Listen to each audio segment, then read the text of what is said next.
Dear students, আজিৰ ভিডিঅ'ত আমি আলোচনা কৰিম 10ম শ্ৰেণীৰ এ কুৱেশ্যন অফ ট্ৰাষ্ট নামৰ সাপ্লিমেণ্টাৰীৰ যিটো চেপ্টাৰ আছে সেই চেপ্টাৰৰ পৰা সামভাব্য যিমান কুৱেশ্যন হ'ব MCQ হ'ব টেক্সচুৱেল কুৱেশ্যন যিমান আছে A to Z সকলো কুৱেশ্যনৰ সমাধান ইয়াত কৰি দিয়া হ'ব গতিকে তোমালোক ভিডিঅ'টি শেষলৈ চাবা আৰু ইয়াৰ লগতে অসমীয়াত আলোচনাও কৰি দিয়া হ'ব চেনেলটো সাবস্ক্ৰাইব কৰিবা আৰু বাকি কিটা চেপ্টাৰ পাবলৈ বেল আইকনটো টিপি দিবা যাতে মই ভিডিঅ' আপলোড কৰিলে তোমালোকে লগে লগে নটিফিকেশন পোৱা তেন্তে বলা ভিডিঅ'টি আৰম্ভ কৰা যাওক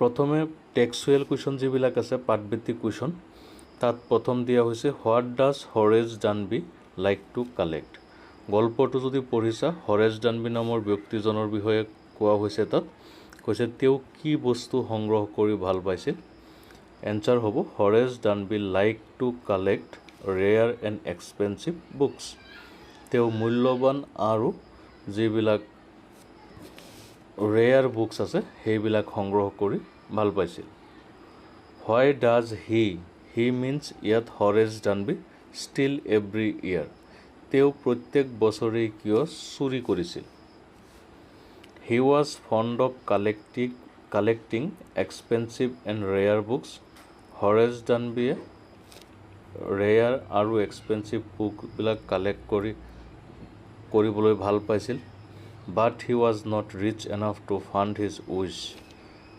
কিন্তু তেওঁ ইমান চহকী নাছিল যে তেওঁৰ ইচ্ছা পূৰণ কৰিব পাৰিব steals every year so' that he can spend ইয়াত ছাবজেক্টটো মিষ্টেক হৈ গ'ল এইটো হ'ব he steals every year so' that he can spend the whole year happily গতিকে তেওঁ প্ৰত্যেক বছৰে চুৰি কৰিছিল যাতে সুখেৰে পাৰ কৰিব পাৰে তাৰপিছত who is speaking to Horace ডানবি গল্পটোত তোমালোকে পাইছা হৰেছ ডানবি যেতিয়া চুৰি কৰিবলৈ গৈছিল তেতিয়া এগৰাকী মহিলাৰ লগত কথা পাতিছিল ইয়াত প্ৰশ্নটো সেইটোই কোৱা হৈছে তেওঁ কোনে তেওঁৰ লগত কথা পাতিছে the lady who dressed in red and young and beautiful is speaking to Horace Danby who is the real culprit in the story a question of ট্ৰাষ্টত ৰিয়েল কালপ্ৰিট কোন the lady who dressed in red is the real culprit in the story তাৰপিছত পাঠভিত্তিক question আছে ইয়াত thinking about text Did you begin to suspect before the end of the story that the lady was not the person Horace Danby took her to be? If so, at what point did you realize this and how? এইটো question ইমান important নহয় তথাপিও যদি তোমালোকৰ প্ৰয়োজন হয় লিখি ল'বা সেইকাৰণে ইয়াত দি দিছোঁ what are the subtle ways in which the lady manage to deceive Horace Danby into thinking She is the lady of the Horace. Why doesn't Horace suspect that something is wrong? এইটো ইমান গুৰুত্বপূৰ্ণ question নহয় তথাপিও তোমালোকক মই কুৱেশ্যনটো বুজাই দিছোঁ যে মহিলাগৰাকীয়ে হৰেছ ডানবিক কিদৰে ডিচিভ কৰিছিল যে ভাবিবলৈ তেওঁই হৈছে ঘৰখনৰ মালকিন আৰু why doesn't Horace suspect that something is wrong? হৰেছে কিয় অনুমান কৰিব পৰা নাছিল সন্দেহ কৰিব পৰা নাছিল যে কিবা এটা মিষ্টেক হৈ আছে এনসাৰটো হ'ল the steadiness in her voice তেওঁৰ কথাত স্থিৰতা আছিল হাৰ ৱে অফ ড্ৰেছিং তেওঁৰ ড্ৰেছিং চেন্স যিটো আছিল the way she walks to the fireplace তেওঁ যিদৰে খোজকাঢ়ি জুইশালাৰ কাষলৈ গৈছিল এণ্ড এৰেঞ্জেছ দ্য থিংছ যিদৰে বস্তুবিলাক এৰেঞ্জ কৰিছিল her way of petting to the dog শ্বেৰিক যিদৰে তেওঁ মৰম কৰিছিল this was enough to deceive Horace এইখিনি যথেষ্ট আছিল হৰেছক বৰুকাবলৈ and in fear he lost his conscience আৰু ভয়ত হৰেছে কি কৰিছিল তেওঁৰ সচেতনতা হেৰুৱাই পেলাইছিল মানে উপস্থিত বুদ্ধি হেৰুৱাই পেলাইছিল and fail to suspect that something might be wrong with her আৰু ভাবিবলৈ অপাৰগ হৈ পৰিছিল যে কিবা এটা তেওঁৰ লগত ভুল হৈ আছে তাৰপিছত Horace Danby was good and respectable but not completely honest why do you think this description is apt for Horace why can't he be categorized as a typical thief এইটো এটা ইম্পৰ্টেণ্ট কুৱেশ্যন তোমালোকে চেপ্টাৰটিত পাইছা লিখকে কৈছে যে হৰেছ ডানবি এজন ভাল মানুহ সন্মানীয় ব্যক্তি কিন্তু তেওঁ সম্পূৰ্ণৰূপে সৎ নহয় কিয় নহয় তেওঁ টিপিকেল থিফ হয়নে নহয় এই বিষয়ে এই কুৱেশ্যনটো Horace Danby enjoys a good reputation of being a good and responsible citizen in the society though he maintains a good reputation he is really not honest he steals every year a safe to buy rare and expensive books he covers his stealing under his profession of making locks so due to these reasons Horace Dunby cannot be categorized as a typical thief তাৰ পিছৰ কুৱেশ্যনটো হ'ল Horace Dunby was a meticulous planner but still he faltered where did he go wrong and why এইটো এটা most important question এইটো তোমালোকে শিকিবা Horace Dunby was a meticulous planner One day he prepared for the robbery at Shotover Grange by studying the house, the electric wiring, pots and gardens. He knew that the family normally lived in the city. As he prepared to rob a woman, entered the drawing room. The house dog was also with him. They called it by its name. He was completely deceived by the lady he met at the house. He was outdone by her. To convince him further, the woman threatened him to call the police. She regulated her tone and voice according to the situation. This was enough to scare Horace, but of fear, he lost his sanity and failed to suspect that something might be wrong with him.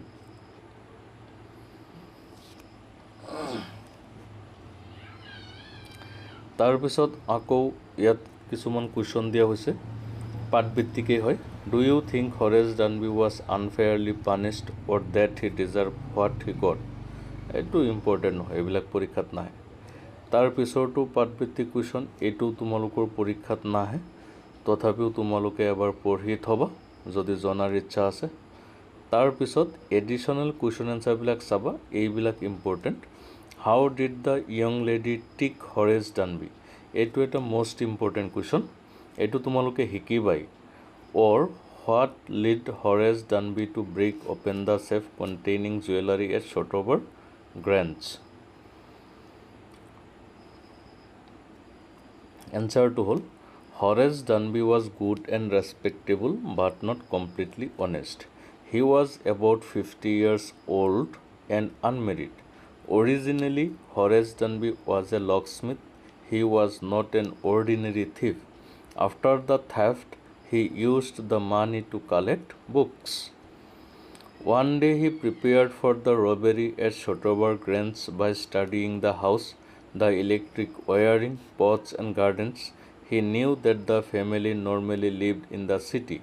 As he prepared to rob a woman, entered the drawing room. The house dog was also with him. They called it by its name. He was completely deceived by the lady to meet at the house. He was outdone by her.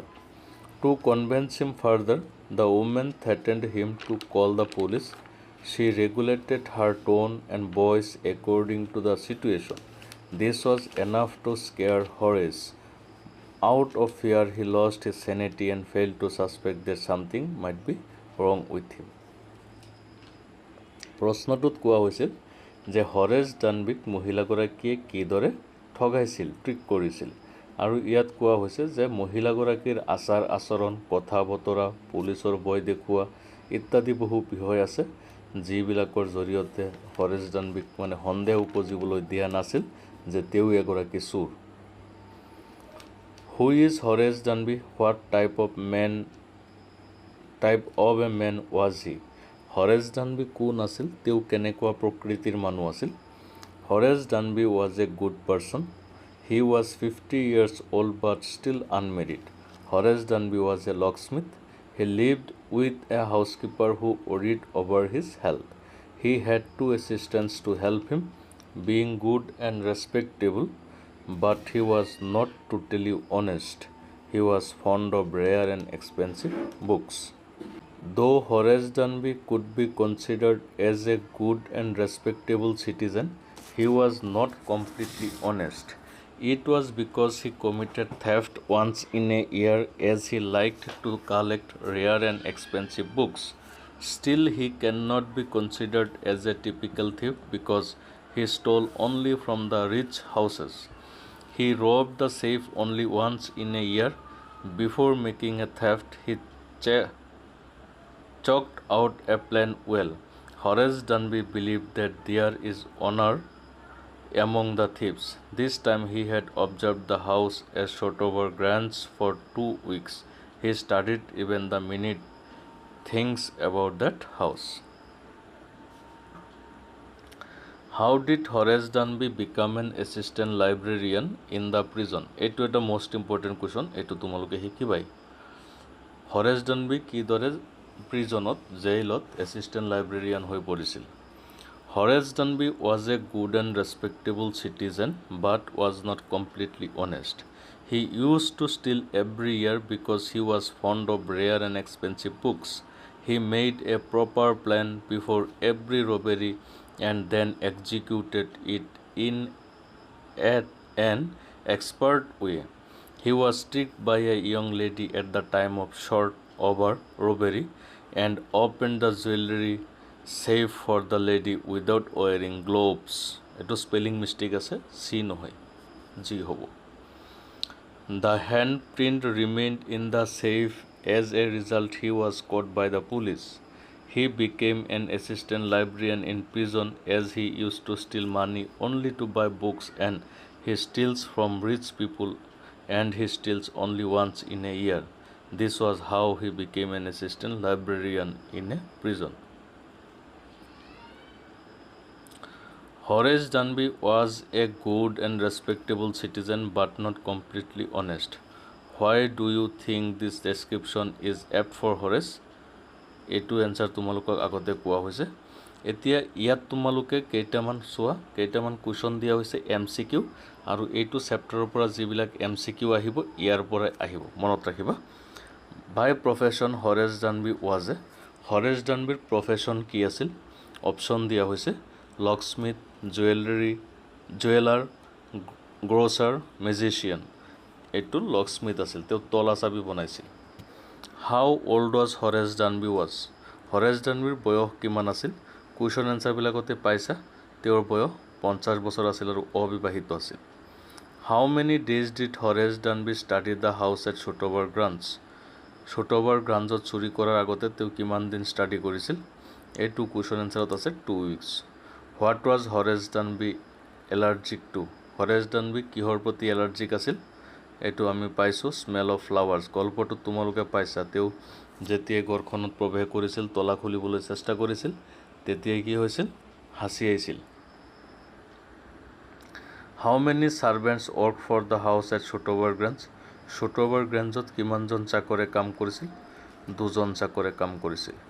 Where did Horace Dunby come to know about the existence of the safe?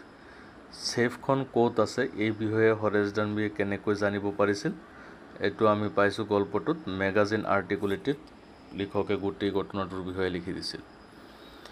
What is the name of the dog in the house at Shotover Grange? Shotover Grangeত থকা কুকুৰটোৰ নাম কি আছিল? Sherry. Who is the author of A Cushion of Trust? A Cushion of Trustৰ লিখকগৰাকীৰ নাম কি? Victor Canning. What did he study about the house? Horace ঘৰখনৰ বিষয়ে কি অধ্যয়ন কৰিছিল? Rooms and gardens, pots, electric wiring, both 1 and 2, none of this the above. এটো আমি পাইছো 1 and 2 right answer. Where did the family who lived in the Grange go? Grangeত বাস কৰা পৰিয়ালটো কলৈ গৈছিল? লণ্ডনলৈ গৈছিল. এইখিনি MCQ 10টা MCQ শিকিবা. এইটো চেপ্টাৰৰ পৰা এটা MCQ আহিব, ইয়াৰ পৰা তোমালোকৰ কমন থাকিব. তাৰ পিছত তোমালোকৰ কাৰণে মোষ্ট ইম্পৰ্টেণ্ট মই তিনিটা কুৱেশ্যন ইয়াত বাছনি কৰিছোঁ। এই তিনিটা কুৱেশ্যন তোমালোকে শিকিবই লাগিব। ইয়াৰ পৰা তোমালোকৰ পৰীক্ষাত আহিবই। ফাইনেলত এটা কুৱেশ্যন ইয়াৰ পৰা থাকিবই, তিনিটাৰ পৰা। গতিকে তোমালোকে কোনেও অৱহেলা নকৰি এইকেইটা লিখি লৈ শিকিবা। এই তিনিটা যদি শিকিব পাৰা তেতিয়াহ'লে এটা 4 মাৰ্কৰ এনচাৰ তোমাৰ হৈ গ'ল আৰু তুমি পৰীক্ষাত পাৰিবাই। ধৰি লোৱা আহি গ'ল, এনেকুৱা ইম্পৰ্টেণ্ট কুৱেশ্যন তোমালোকৰ কাৰণে ইয়াত আগবঢ়াই দিছোঁ। ডিয়াৰ ষ্টুডেণ্টছ, ইয়াত যি তিনিটা কুৱেশ্যন তোমালোকক বাছি দিয়া হৈছে, এই তিনিটাৰ পৰা পৰীক্ষাত কমন থাকিবই। গতিকে সকলোৱে এই তিনিটা কুৱেশ্যন ভালকৈ চাবা। Who is Horace Danby? What type of men was he? Horace Danby কোন আছিল? তেওঁ কেনেকুৱা ব্যক্তি আছিল? বা এনেকৈও আহিব পাৰে, Horace Danby was a good and respectable but not completely honest. এইটো সেইটো এনচাৰ চব একেই হ'ব। বা এনেকৈও দিব পাৰে, জাজ the honesty of Horace Danby, also' comment whether he was a typical thief. বা এনেকৈ আহিব পাৰে, give a description of Horace Danby, what does he like to collect, why was he not completely honest. এইটো answer ওপৰত তোমালোকক বুজাই দিয়া হৈছে, ইয়াত ধুনীয়াকৈ লিখি দিয়া হৈছে। ইয়াৰ পৰা লিখিলৈ তোমালোকে এনচাৰটো শিকিবা, তোমালোকৰ পৰীক্ষাত কমন থাকিব। তাৰ পিছৰ কুৱেশ্যনটো হ'ল, describe the meeting between Horace Danby and the women. বা Horace Danby was a meticulous planner but still he faltered, where did he go' wrong. বা how did the lady trick Horace Danby. বা what are the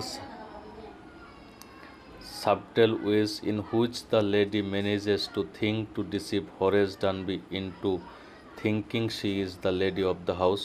Ba describe how Horace Danby was tricked and was arrested. এই গোটেইখিনি question যিদৰেই আহে তোমালোকে answer এইটোৱেই লিখিবা। ইয়াত তেনেকৈ এনচাৰটো লিখা হৈছে। গতিকে তোমালোক সকলোৱে এই এনচাৰটো কিন্তু শিকিবাই। আটাইকেইটাৰ ওপৰত এই এটা কুৱেশ্যনেই হ'ব, একেধৰণে হ'ব। ভিডিঅ'টো পজ কৰি লিখি ল'ব পাৰিবা। যদি তোমালোকৰ PDF লাগে কমেণ্ট কৰিবা। তাৰপিছত, হু is the real culprit in the story, A question of trust, does he deserve the punishment, how did he became N assistant librarian in the prison. এই তিনিটা কুৱেশ্যন তোমালোকৰ কাৰণে অত্যন্ত দৰকাৰী। তোমালোক সকলোৱে শিকিবা কিন্তু হা। আৰু চেনেলটো সকলোৱে ছাবস্ক্ৰাইব কৰিবা। আনছাবস্ক্ৰাইব সকলৰ পৰা ৱাটচ টাইম বেছি আহে, কিন্তু তোমালোকে ছাবস্ক্ৰাইব নকৰা। এটা ছাবস্ক্ৰাইব কৰি দিলে একো ক্ষতি নহয় তোমালোকৰ, কিন্তু তোমালোকে ছাবস্ক্ৰাইব নকৰা। আৰু যিমান পাৰা ভিডিঅ'টো শ্বেয়াৰ কৰিবা। আগন্তুক ভিডিঅ'ত আৰু এটা চেপ্টাৰ লৈ আহিম, কোনোবা ক্লাছৰ কোনোবা বিষয়ৰ। তেতিয়ালৈকে গুড নাইট।